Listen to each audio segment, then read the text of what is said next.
পরম পুরুষ শ্রী শ্রী বালানন্দ ব্রহ্মচারীর আজকের গল্পের কথক শ্রী সদানন্দ দাস ব্রহ্মচারী মহাশয়।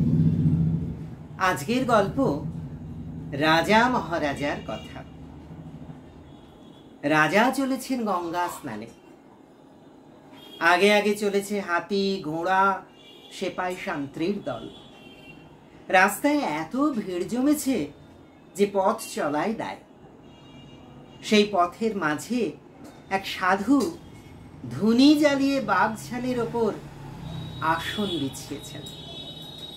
এমন সময় রাজার সেপাইরা তাঁর সামনে এসে হাঁক ডাক শুরু করে দিলে, ওহে সাধু, ওঠো, এখান থেকে ওঠো, দেখছো না রাজামশাই আসছেন? সাধু কোনো উত্তর দিলেন না। যেমন ছিলেন তেমনি চুপ করে বসে রইলেন।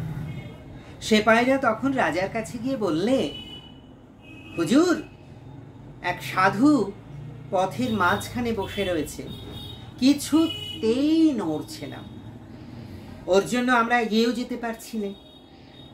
রাজা তখন নিজেই সাধুর কাছে এসে জিজ্ঞাসা করলেন, কে তুমি? সাধুও সঙ্গে সঙ্গে প্রশ্ন করলেন, তুমি কে? রাজা বললেন, আমি রাজা। সাধু বললেন, আমি মহারাজা। শুনে রাজা বললেন, তুমি মহারাজা? তোমার ধন দৌলত কোথায়? সাধু জবাব দিলেন, অভাব থাকলে তো ধন দৌলত দরকার, আমার তো কোনো অভাবই নেই, ধন দৌলত নিয়ে আমি কি করব? রাজা জিজ্ঞাসা করলেন, তুমি তো বলছো তুমি মহারাজা, তা তোমার সৈন্য সামন্ত কোথায়?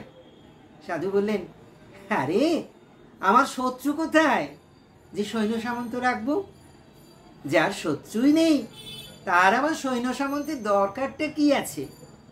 রাজা আবার বললেন, তুমি বলছো তুমি মহারাজা, আমাকে বলো তো তোমার রাজ্যটা কোথায়?